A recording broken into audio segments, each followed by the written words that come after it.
नमस्कार साथियों, हाल ही में असदुद्दीन ओवैसी जी का विदेश यात्रा काफी ज्यादा देश में चर्चा बटोर रही है। जैसा कि आप सभी जानते हैं कि भारत ने ऑपरेशन सिंदूर की जानकारी दुनिया भर के देशों में फैलाने के लिए कि हमने पाकिस्तान के साथ ऑपरेशन सिंदूर क्यों किया, पहलगाम आतंकी हमला क्या था, भारत की प्रतिक्रिया क्या रही, इन सबको ध्यान में रखते हुए 33 देशों में अपने डेलीगेशंस भेजे हैं।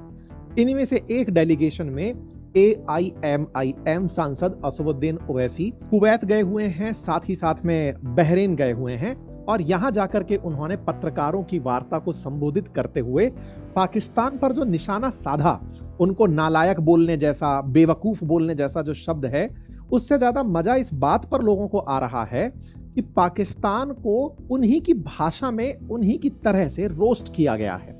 असल मायने में पाकिस्तान फेक न्यूज फैलाने के लिए दुनिया भर में जाना जाता है।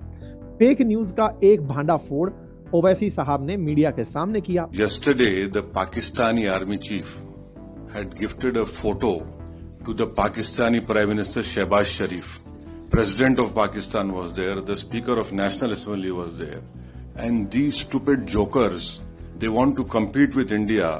They had given a photograph of a 2019 Chinese army drill, claiming it's a victory over India. Now this is what Pakistan indulges in. They cannot even give a proper photograph. उन्होंने कहा कि उनके जो सो कॉल्ड फील्ड मार्शल हैं आसिम मुनीर, उन्होंने अपने प्रधानमंत्री को एक तस्वीर भेंट की और उस तस्वीर में जो फोटो है, उस फोटो में जो मिसाइलें चलती हुई दिखाई गई हैं या तस्वीर का जो दृश्य है वो भी चोरी का है, मतलब वो फेक है। फेक इसलिए है, वो दिखा इसको इस तरह से रहे हैं कि हमने ऑपरेशन सिंदूर के रिटेलिएशन में इस तरह का नजारा देखा। वास्तविकता में 2019 में चाइना की सेना जब रिहर्सल कर रही थी तो रिहर्सल के समय पर कुछ ऐसा फोटो बनकर आया था मीडिया में। उस मीडिया के अंदर आए हुए फोटो को उन्होंने फ्रेम किया और अपने प्रधानमंत्री को भेंट कर दिया। तो इस पर मजे लेते हुए ओवैसी साहब ने कहा, हम बचपने में हम स्कूल में सुनते थे कि अक्सर स्कूल में क्या होता था कि हम अच्छे पढ़ने वाले बच्चे के बाजू पे बैठता था, तो नकल करने के लिए अकल भी चाहिए। इन नालायकों को अकल भी नहीं है।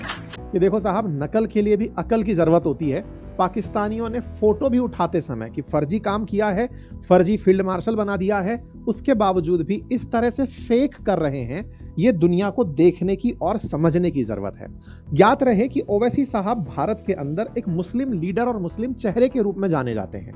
ऐसे में दुनिया भर में जब भारत को लेकर बात होती है कि भारत में हिंदू मुस्लिम सांप्रदायिक सौहार्द बिगड़ा हुआ है, ऐसे में भारत ने उन गल्फ कंट्रीज में जो कि मुस्लिम बहुल हैं, वहां पर ओवैसी साहब को भेजकर भारत की एकता और सांप्रदायिक सौहार्द के मिशन को भी प्रेषित किया है। उन्हीं के मुंह से पाकिस्तान को इस तरह के शब्द सुनना अनपेक्षित हो सकता है। लोगों को लग सकता है कि पाकिस्तान के लिए ये कैसा संभव है जब पाकिस्तान भारत में रह रहे मुसलमानों के लिए अपना दर्द साझा करता है, तो भारत के मुसलमान तो उसका कम से कम समर्थन ही करते होंगे। लेकिन ओवैसी साहब ने जिस तरह से भारत के मुसलमानों का रुख स्पष्ट कर दिया है पाकिस्तान को कि तुम चाहे जिस भी तरह से भारत को तोड़ने का प्रयास कर लो, चाहे टू नेशन थ्योरी दोबारा से रीअटर्ट कर दो या फिर लोगों को भड़का दो, उकसावा कर दो, लेकिन ये कामयाब नहीं हो पाएगी। ओवैसी साहब के बारे में एक तथ्य मैं आपको और बता देता हूं। ओवैसी जो हैं ये 2022 के अंदर सर्वश्रेष्ठ सांसद का पुरस्कार प्राप्त कर चुके हैं और 2013, 14, 19 और 21 में भी इन्हें सेम इसी प्रकार से सम्मानित किया जा चुका है।